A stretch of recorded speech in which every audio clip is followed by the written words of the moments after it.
A journey through the majestic Alps, from Switzerland to France. A voyage of discovery from the Bernese Oberland to the Maritime Alps.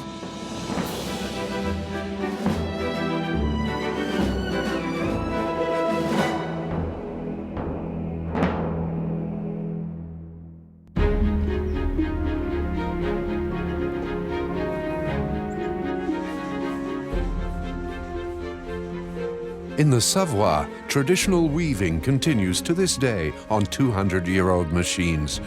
At Tignes, champion ski jumpers train throughout the summer for competitions in the winter season. Every year, at the Beaufort Glacier, ice sculptors let their imaginations run free. Our journey above the Alps continues today in the Savoy. From Arèche to Bourg-Saint-Maurice, we will cross through Isère and head towards the ski resorts at La Haute-Tarentaise and La Vanoise, La Plagne, Les Arcs and Courchevel, before heading back to the vineyards at Apremont, just outside Chambéry.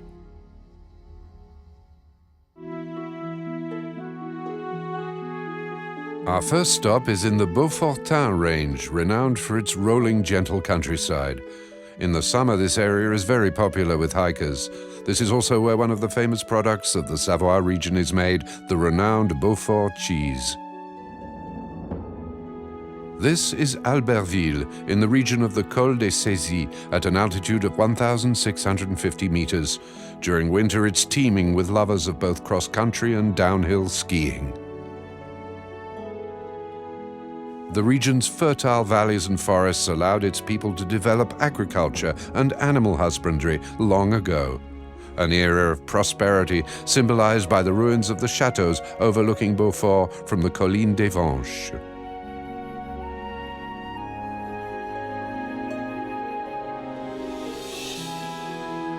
The village below and its church are perfect examples of 17th century Savoyard architecture.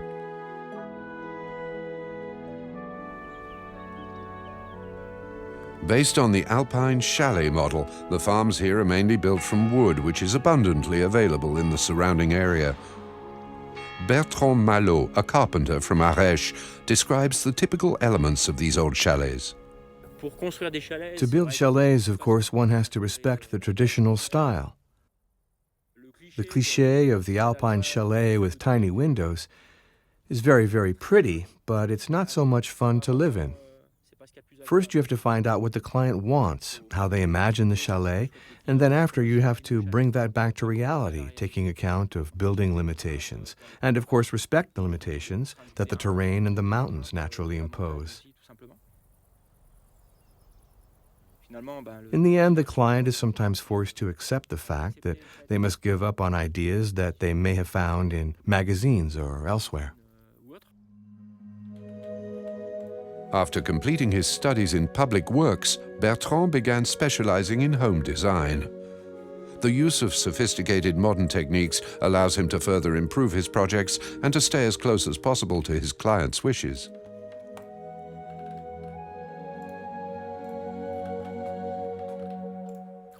We have programs that allow us to design construction plans in 3D and then make those parts to build the chalet. That's one of the interesting things about it. To work on a product which is sort of natural, ancestral, but still using digitally controlled machines linked to CAD software, which is ultra-modern. The chalets that we build, I would say that around 70% of the work is done in the workshop, leaving us with only assembly and construction at the site.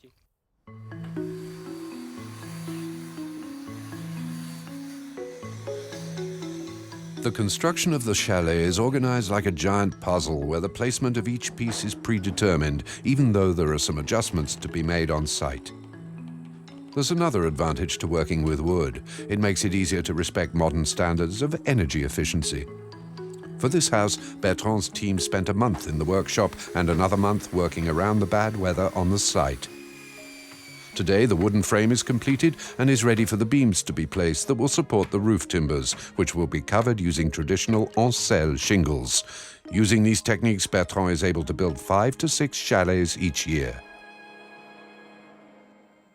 These days, what people are looking for is a traditional chalet, but also one that is comfortable, meaning that it has a bright, sunny interior. But what they're also looking for is nonetheless a more contemporary look. We visit the completed chalet. In this case, Bertrand's company has also handled the interior design, combining traditional skills with a modern vision of the Alpine home. I'm basically quite happy with the work here. Of course, there are a few defects in the wood, but that's natural and actually gives it its charm.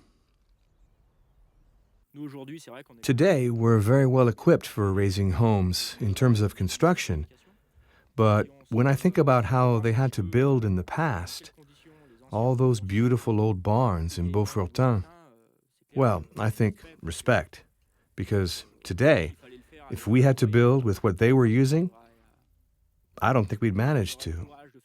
I don't think we'd have the patience and attention to detail that they had. Thanks to his love of the countryside and his artisan soul, Bertrand's buildings blend beautifully into the local scenery.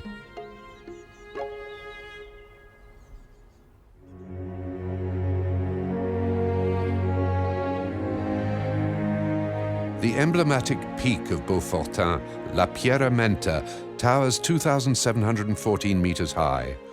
There's a legend that attributes the peak's origin to the fury of Gargantua. Unable to cross Mont Blanc, the mythical giant is supposed to have angrily kicked the Aravis chain of mountains. A huge chunk broke off, landing on a rocky outcrop in the Beaufortin. Today, La Pierra Menta is a popular haunt with mountaineers in both winter and summer.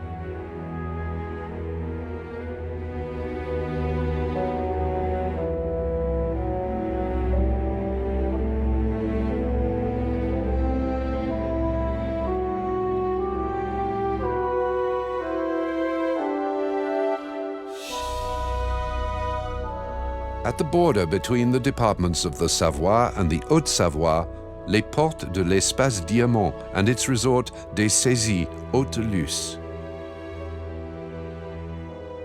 Beaufortin is a natural water tower.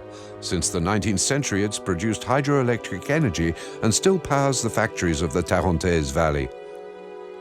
The Roseland Dam contains 187 million cubic meters of water. It provides enough electricity to power a city of 45,000 inhabitants.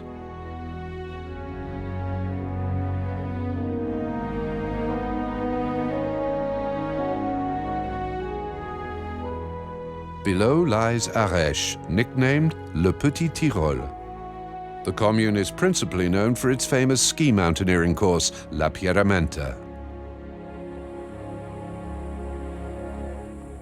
Emilien Baucher trains daily for this marathon of the peaks.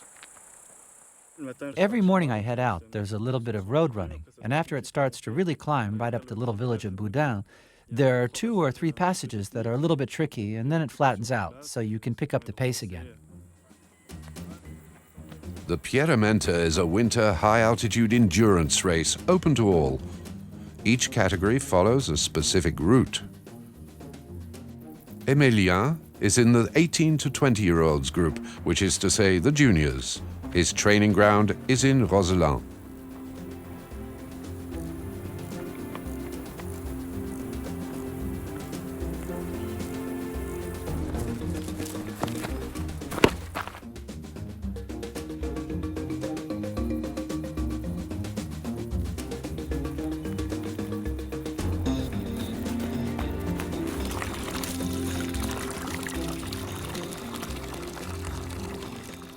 I run from between an hour and a half to 2 hours, but it varies. Sometimes the training sessions are longer, 3 hours, 4 hours.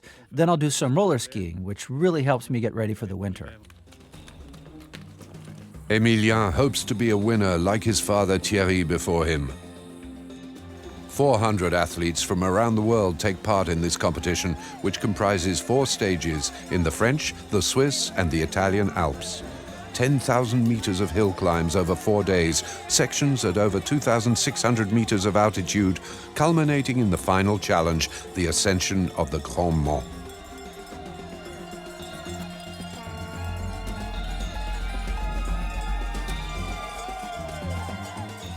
Well, my father, he won the Pierra Menta twice. It's a great race, and he decided to train more and more for it, and eventually he managed to win it twice consecutively.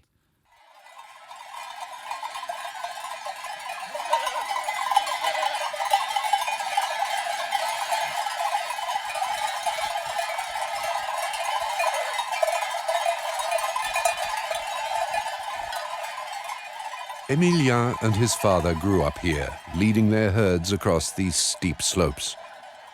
A seemingly effortless natural training ground, just as natural as them both becoming competition ski mountaineers. The Pierra Menta is really a very high-level competition. 4 days of racing like that, 10,000 meters of hill climbs in 4 days, it's quite overwhelming. It's nice that my son, well, he's still young, but he wants to do what I did, and yes, it's important. There are a lot of champions from the Ardèche who have followed in my footsteps, so yes, I'm proud. So, all of them.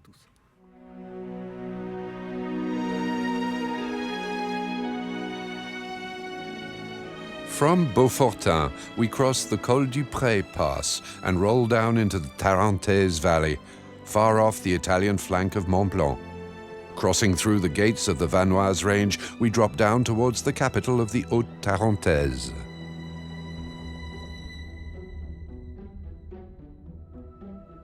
Since ancient Roman times, Bourg-Saint-Maurice is the last stop before the peak of Petit Saint-Bernard and the Italian border.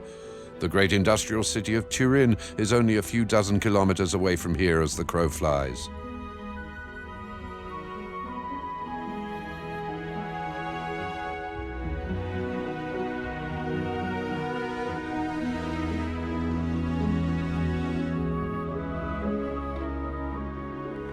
The Isère flows down from its source in the Grande Aiguille Rousse Glacier before arriving at Bourg-Saint-Maurice.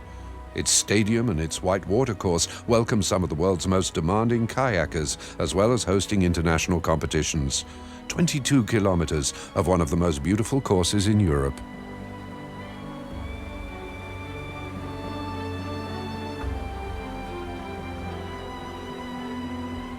Jimmy Berson is one of the pillars of the Canoe Kayak Club of Haute-Isère.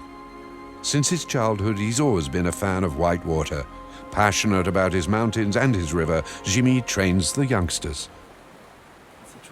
It's always a pleasure to be able to teach something that we know and love to people who are more or less new to it. There's the pleasure of watching them learn, because at that age, when I'm teaching the young, especially the ones in my club, they make rapid progress. They understand very quickly and have a real feel for the water. Je veux pas voir d'écart. Reste sur des appuis propulsifs, ok? Le stop rouge là-bas, il est nickel, change rien, il est parfait. To reach the highest levels in kayaking, it really takes years of effort. That much is obvious. It's a sport that requires a high standard of navigation, very good technique, a sense of balance, and a feeling for the water that is really important and takes many years to achieve. It takes at least 5 years to get a high level in kayaking. You have to start very young, because if you start at around 15 or 16, there are a lot of base principles of balance and sensations that are much harder to acquire later.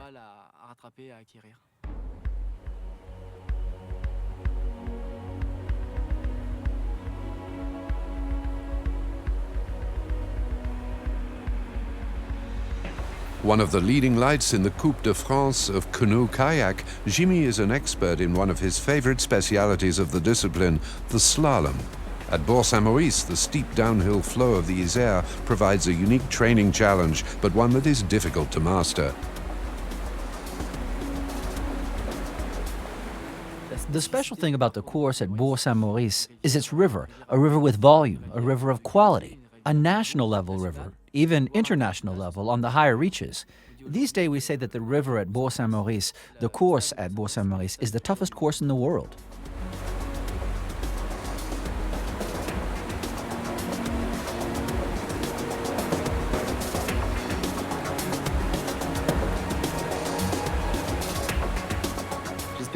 I hope to compete at world-class levels. I just won the French Kayak Slalom Championship in Metz. I think that today I've reached a level where I can compete internationally, and next year it's the Olympics. So I think, why not try to get my ticket to the Olympic Games? While continuing his studies, Jimmy shares his love of the sport with the young people of Beaufort and still manages to compete at international level canoe kayaking.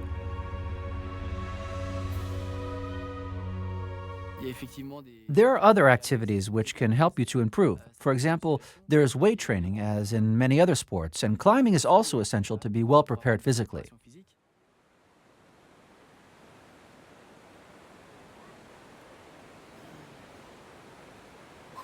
On the banks of the Isère, this railway viaduct is the perfect place for Jimmy to train in one of his other favorite disciplines. In kayaking, it's the perfect movement at the right moment which will set the boat on the best trajectory. And climbing is also all about trajectory. It's choosing the right direction, getting your limbs perfectly placed, putting your feet in just the right position for the very best route possible.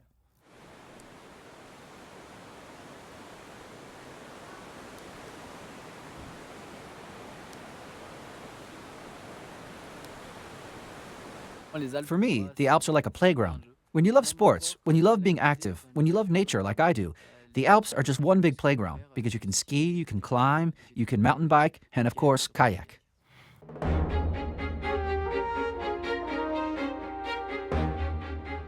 From Bourg-Saint-Maurice, we climb 1,000 meters, more precisely to the Domaine des Arcs, which can either be reached by cable car or by road.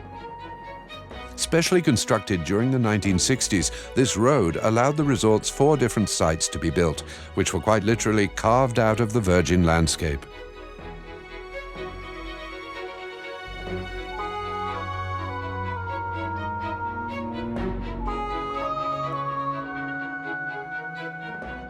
This place is the result of the meeting of 2 minds, a local ski monitor and mountain guide, and a specialist in developing mountain tourism. Organized with a network of pedestrian streets, the villages, Arc 1600, Arc 1800 and Arc 2000, are designed in an avant-garde architectural style, while Arc 1950, the most recent, is built in a more traditional Alpine style. With its panoramic view over Mont Blanc, the Aiguille Rouge cable car flies skiers up to 3,200 meters. The domain linking the various resorts of La Plagne boasts 425 kilometers of ski runs, more than enough to seduce downhill fans.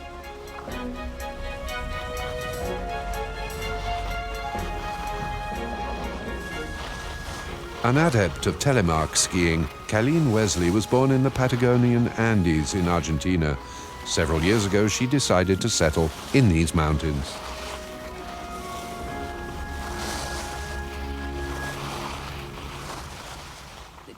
When I discovered telemark skiing, I rediscovered what a blue run was as well as a red run. It was like being a beginner all over again. But after, the feelings I got, well, it was something else. It's magic.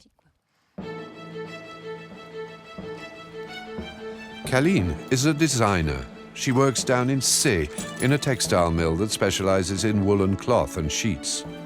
This material is created using traditional weaving methods that haven't changed in 2 centuries. This mill is famous for its Bonneval cloth, the drap de Bonneval, which is one of the precursors of today's modern cloth. Since the 19th century, the mountaineers, the explorers and the guides of Chamonix have forged its reputation. The creation of the drap de Bonneval is in 24 stages, using machines that are registered as part of the national heritage.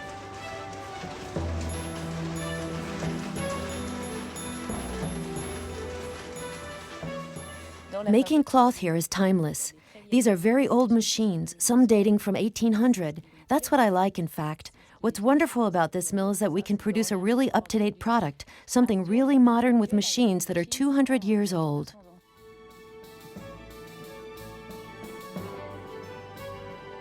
Drap de Bonneval, drap de Savoy, tissu des Alpes, étoffe de Sées. The mill maintains these unique traditions while still being innovative. Colleen takes part in both the design and the fabrication of these different products.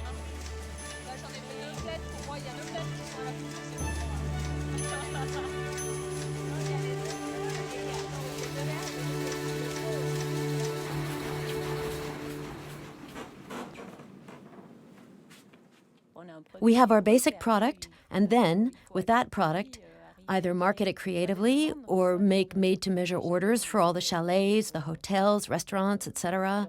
It could be anything from some curtains to furniture coverings to rugs, maybe everything for a hotel. There's no end to it. You can do anything with this cloth. Strategically placed near to Bourg-Saint-Maurice, the mill's reputation attracts customers from some of the wealthiest ski resorts in the Savoy.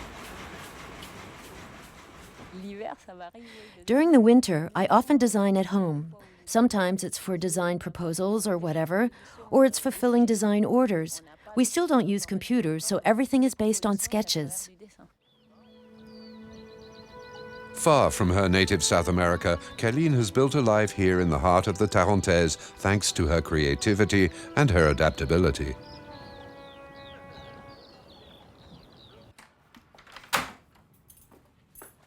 My great-grandparents, my parents, and my grandparents raised sheep in northern Patagonia. So I grew up among that first phase, from the shearing to the huge bales of wool. I already knew that part of it, and now here with the weaving and discovering what came next, and I loved it. I love all the smells and all these textures that I adored when I was little. As it was 200 years ago, the wool is dried in the mill loft. It is then spun in the workshop. My dream is to design something which includes both there and here, that brings the two cultures together, one way or another. So it's, well, when I'm here, I miss being there, and when I'm there, I miss being here. Leaving the village of Say in the Haute Tarentaise, our voyage carries us along the valley of the Isère.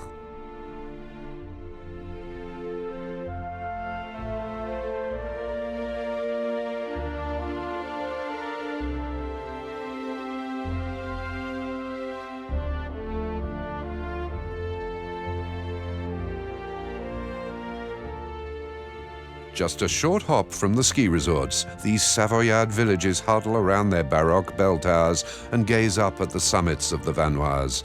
Like here at Sainte-Foy, a once important village perched at 1,000 meters altitude on the road to the peak of Iseran.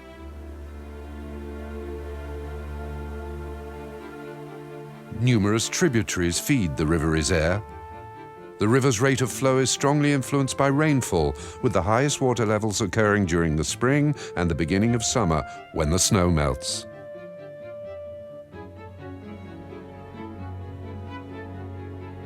The Tignes Dam, 180 meters tall and 300 meters long. It's the largest high-altitude arch dam in France and was built in 1952.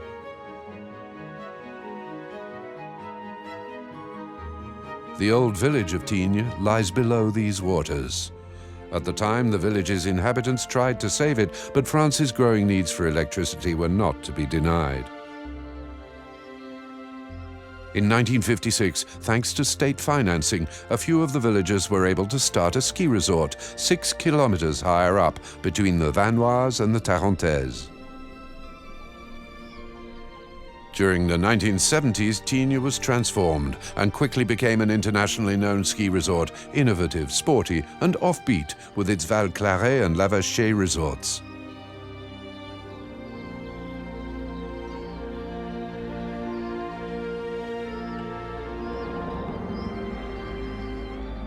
At 2,100 meters, Tignes-le-Lac, the heart of the resort.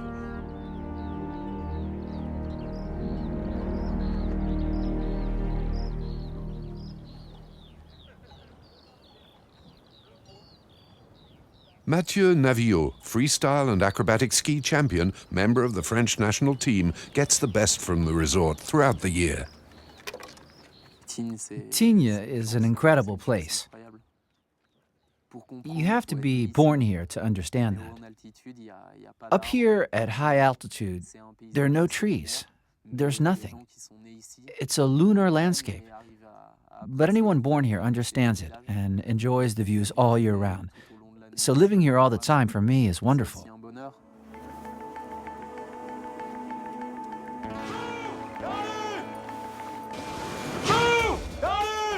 Here at Acroland, all the freestyle ski champions gather each summer to prepare for the following winter.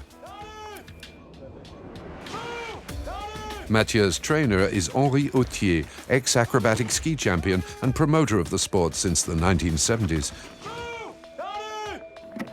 His spectacular runs inspired an entire generation to ski differently.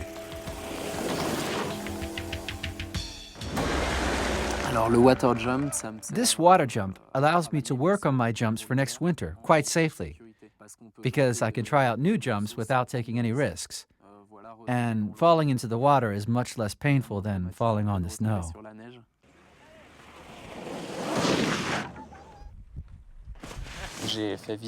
I was runner-up in the French Championship, and I've been placed third 3 times in the European Cup. The following year, I came 18th in the World Cup. To be a really great skier on the bumps, you have to be quite muscular and robust to absorb the shocks. Because to maintain a whole season, 3 months of competition, to deal with all the trips, the jet lag, etc., you have to have the power to recover quickly and well, and that takes a lot of stamina. Mathieu is part of the generation that was born with the resort. It's provided him with everything he loves.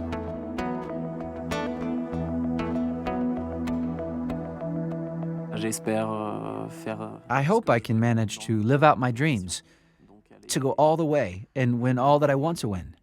The Olympic Games, the World Championships, and hopefully quite soon. Even higher up, a cable car system links the ski resort to the Glacier de la Grande Motte at an altitude of 3,450 meters, making Tignes the summer ski capital.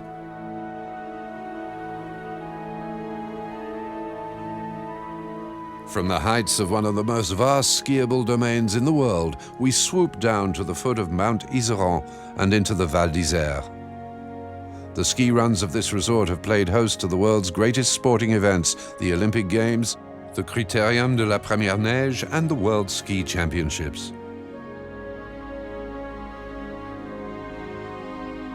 Val d'Isère is also a protected site, which is developed in the authentic spirit of the mountain village. Its inhabitants have transformed this tiny peasant village into one of France's largest ski resorts.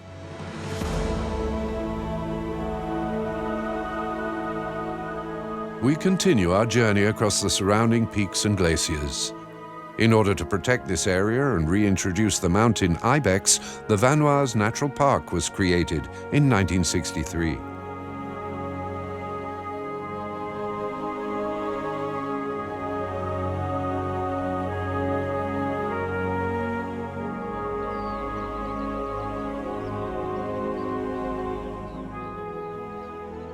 Beyond the crest, in the background, the crowning peak of the Vanoise range, La Grande Casse, towering 3,850 meters.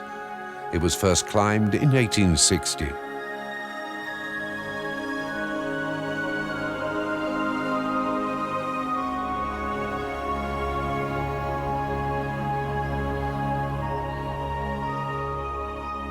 Dominating the Pézé-non-Croix Valley, the summit of Belle Côte attains fully 3,000 meters.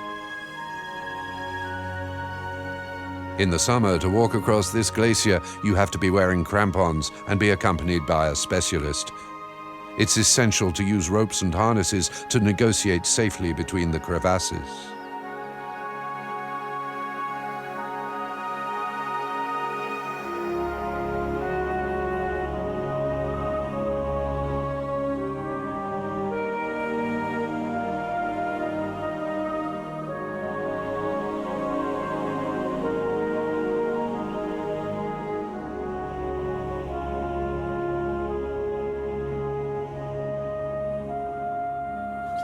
Each year, at the end of spring, the guides prepare a museum for the public that is literally carved out of the ice.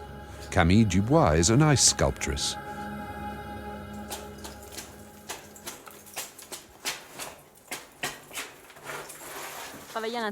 Working inside of the glacier, there's a fair amount of adrenaline. It's a little like spelunking. Sometimes it's quite extraordinary. If you break through to a water pocket, it comes pouring in, and you're up to your knees in water. It can be fairly scary. And when the ice cracks, you can hear it ringing above your head. You feel as though it may all collapse on you, and it could happen. Sometimes, when working in these tiny galleries, you're on all fours. You're suddenly plunged into darkness because, with the electric chainsaw, the lights start blinking. It makes quite an impression.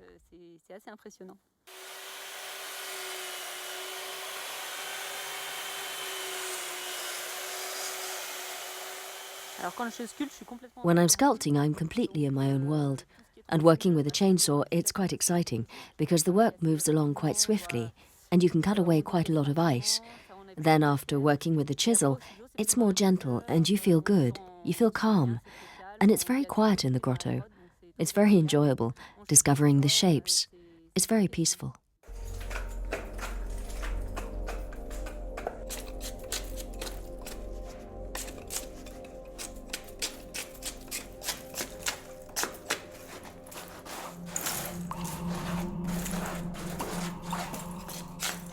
Along with the other sculptors who come here from all over France to try out this experience, Camille Dubois uses instruments and tools that were originally intended for other purposes.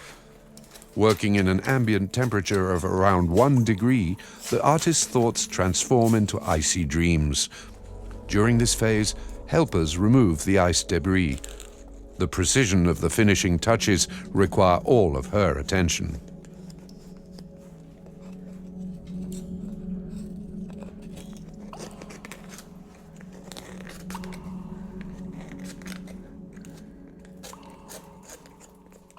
I imagine my greatest ice sculpture to be something monumental, at least 3 meters tall, something very imposing, very sculptural. Because I do a lot of drawing, I want to aim towards the sculptural. That's also our dynamic.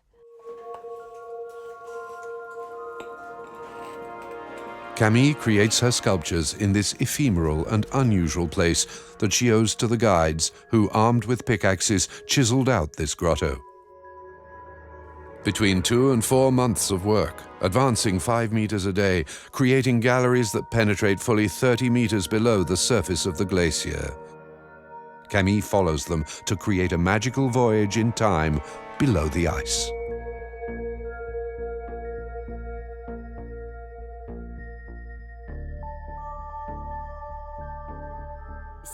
Actually, it's quite exciting. I don't normally work under these conditions. It gets me out of my office and my drawings, so it's really quite nice. With the help of the mountain guides, every year Camille creates a poetic universe in the frozen world of the glaciers.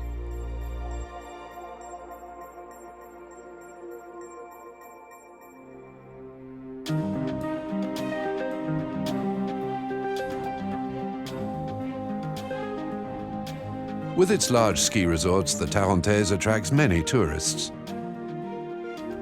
Until the 1950s, most of the local people were farmers, many of whom worked in the industries at the bottom of the valley or at ski resorts. Today, there still remain a few mountain folk attached to their land, still dedicating themselves to agriculture.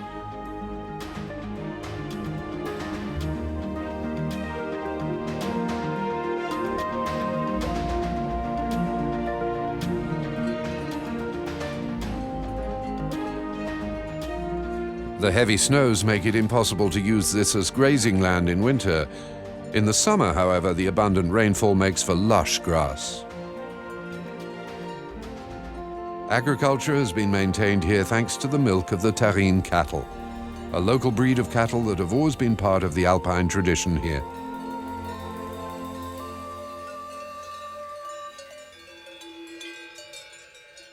Just above Aime, Sonia Albert raises cattle.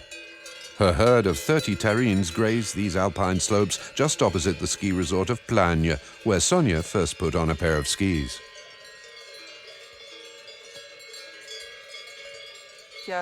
There are 2 breeds of cattle that are authorized for the making of Beaufort, the Terrine and the Abondance. The milk is taken straight to the creamery, and directly after, the cheese is made. The milk is transformed right here at altitude to make the Beaufort. After each milking, the milk is curdled, stirred and heated, after which it's molded and then pressed. Preserved at a temperature below 10 degrees with a high humidity level, the cheese must mature for a minimum of 5 months to fully develop its flavor. My father's family are from here, from this village, and the house has been home to several generations, and everyone is here. So it means a lot to everybody, and we all feel quite rooted in the village and in the family home, naturally.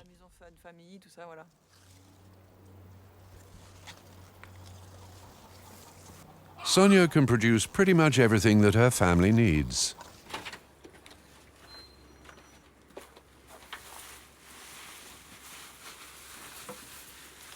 In the Tarentaise Valley, the inaccessibility to the outside world, accentuated by the terrain, has made these villages relatively self-sufficient, with a lifestyle and a very diverse agriculture spreading from the bottom of the valley right up to the Alpine slopes. During summer, all these Alpine livestock farmers are harvesting hay, which is essential for feeding their cattle during the long winter months. To simplify the storage of the hay, Sonia and her family have had a new barn built, where they no longer have to bring in the hay by hand.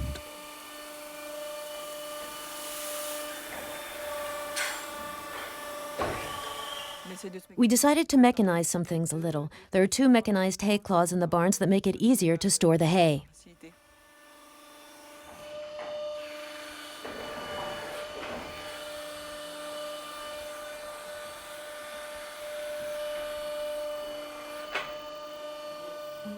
After having spent some time on scientific expeditions in the Australian oceans, Sonia decided to come back to the rural life. At times, it's quite physical. The days are pretty full, especially in winter when you have to get up at 5 o'clock for the milking. So, yes, it's a particular kind of lifestyle, but it's a choice.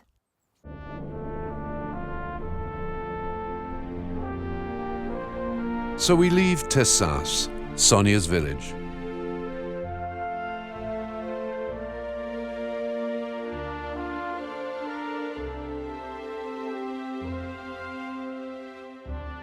Let's cross back over the Isère Valley now and rediscover some more savage landscapes.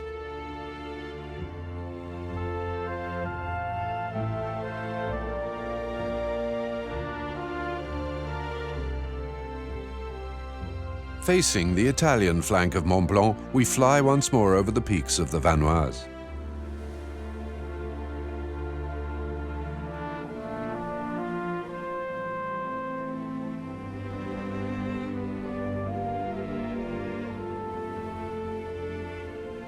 L'Aiguille du Fruit, le Roc Merlet, la Pointe Émilienne, and the other peaks that tower over the Aval Valley, where the ski resort Courchevel lies.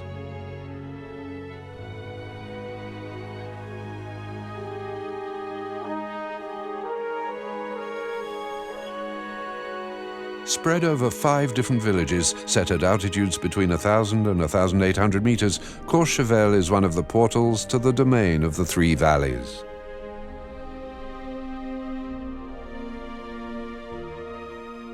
From the high Alps, Klaus Ullmann decided to fly down to the prestigious resort in his motor glider.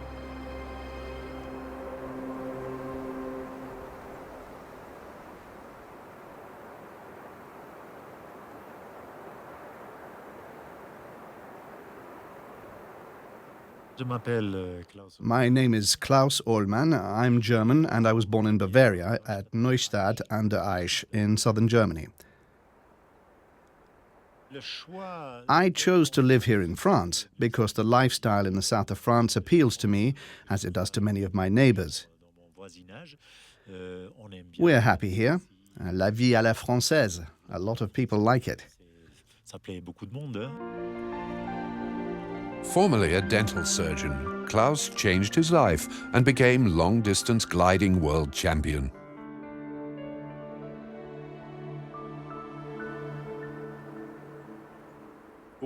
To fly here in this region, you have to see the difference between the southern Alps and the northern Alps.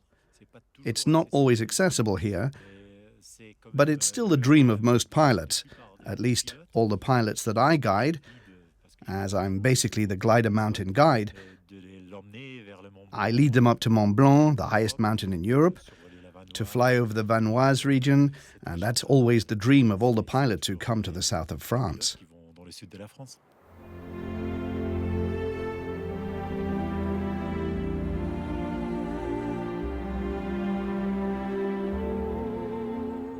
The Nimbus 4DM is a very, very high-performance machine.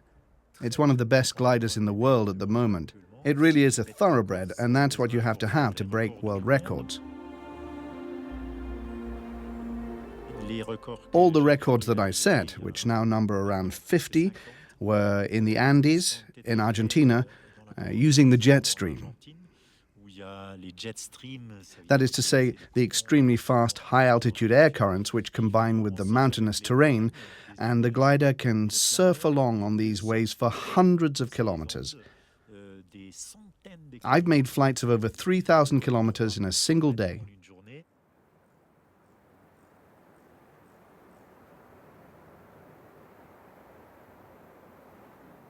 The Alps are a wonderful, extraordinary play area. They're basically child's play compared with the Andes, but you can learn everything here. I learned everything that I use to fly all the mountain ranges around the world in this one small area. A special permit is required to land at an Alpine altiport. This one at Courchevel is famed for its difficulty.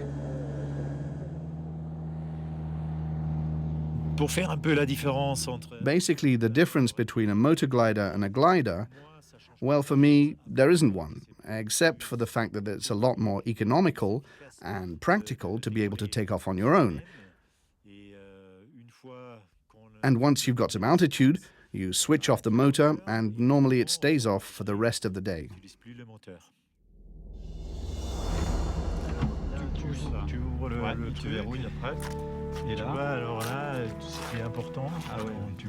Thanks to a clever fold-away propeller, Klaus can take off on his own and has no need of a towing plane as ordinary gliders do.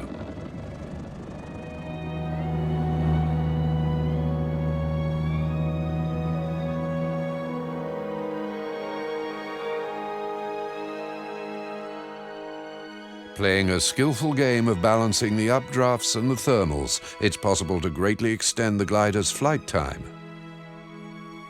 From his base in the high Alps, Klaus offers training in free flight, the chance to learn about mountain air currents, navigation, and the landing strips.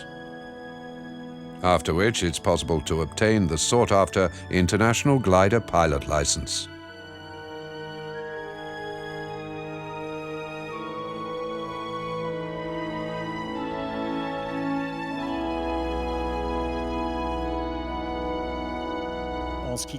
One of my dreams is to fly over Mount Everest, the highest mountain in the world. And I'd also love to fly over the Antarctic. It's completely virgin territory. No one has ever flown a glider there.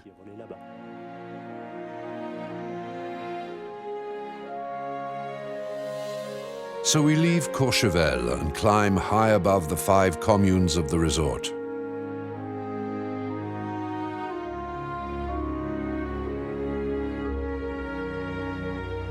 Climbing high above the crest of the Saulier, of the Croix des Verdons, the Rocher de la Lose, passing over the Aiguille de Peuclé, soaring over the valley of Belleville, over Saint-Martin, and then Val Thorens, we cross over to the other side. Situated in the Allu Valley at 1,450 meters, Méribel was founded by a Scotsman who was searching for a new site for a winter resort just before the Second World War. Descended from 5 generations of famous chefs, Gaëlle Chrétien is herself a master chef. She has come to Méribel to give a private cooking class.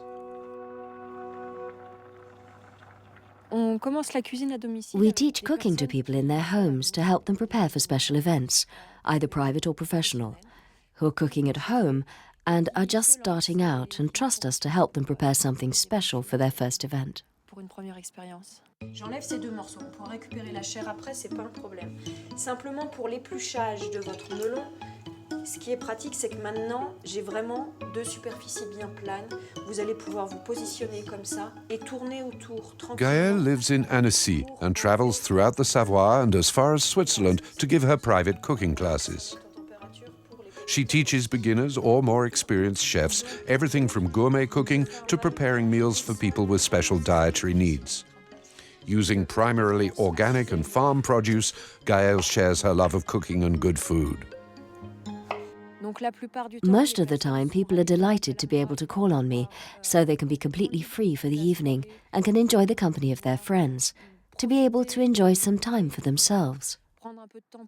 The lady of the house often appreciates having a little bit of time, something they don't normally manage to enjoy when they have guests. Watermelon tartare with feta cheese, fillet of sea bass and salmon with giant shrimp, and potato mousse with olive oil and saffron cream are on the menu today. Every day, Gaëlle attempts to blend Alpine cuisine with that of the rest of the world.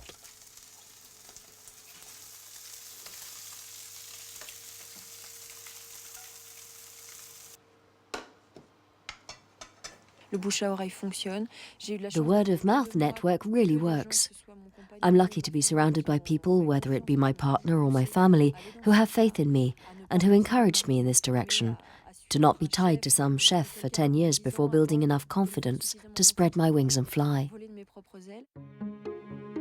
Gaëlle teases the taste buds and encourages the curiosity of her clients to try out new produce while respecting the rhythm of nature and the seasons.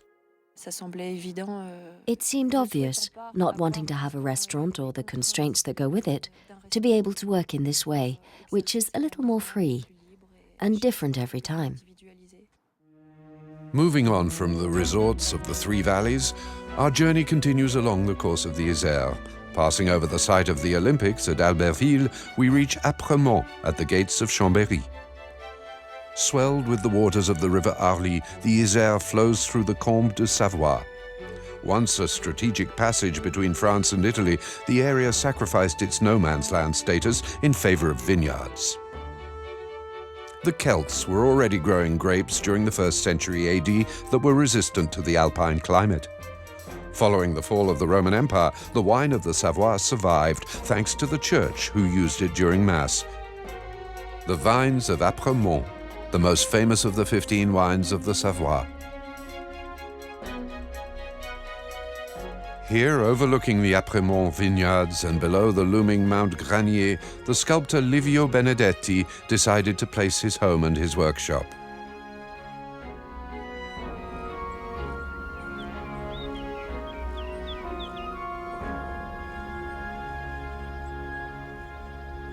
The mountains truly taught me the secret of my art, to be daring.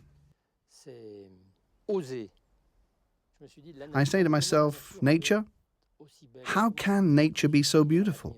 Why is it that we always admire it? I mean, always, whether it be in the Alps or elsewhere, it's true that, as a general rule, nature teaches us lessons in beauty. The Alps, the mountains, mountaineering, they've always inspired me, those mountaineers, the great ones. On those great slopes, all the time, the eye is at work because there are so many shapes, so many volumes that appear to be sculpted. One is permanently struck by this beauty. The planet transforms herself little by little, without any authorization, without any limit, and for me, that was a revelation. I think that if I'd never done any climbing, I would have given up on being a sculptor. Vessels of memory, the works of Livio Benedetti are clearly contemporary. His works are always filled with intense emotion and invention.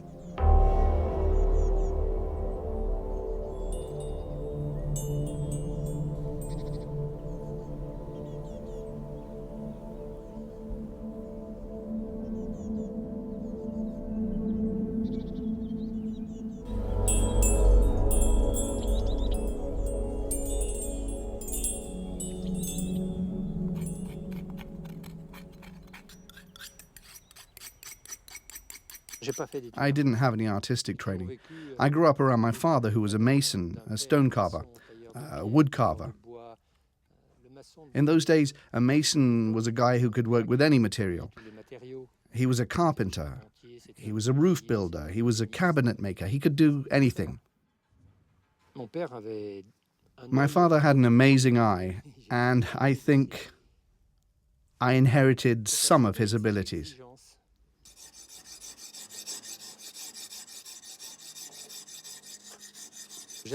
I'm very fond of imposing works, which is to say that I think that generally when we admire a mountain, we're impressed because it's imposing. And so, yes, it's true that is a dimension. Sculpture, if it is on a certain scale, becomes something else.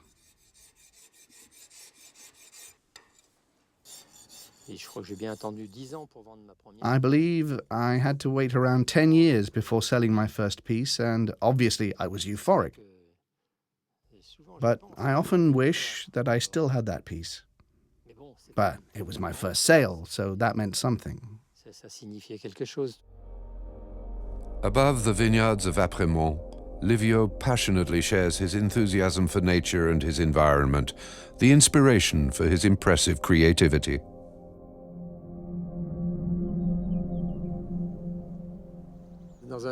In a place like this, I had no choice but to be carried away by the elements. I think of the Apremont vineyards. One often hears the phrase in vino veritas. There is this wine, these vertiginous mountains, the north face of the Granier. It's vertigo. In the end, it's all you need to reach beyond yourself. Here at Apremont, we end our voyage through the Savoy at the entrance of the Dauphiné and before the gates of Grenoble, capital of the French Alps.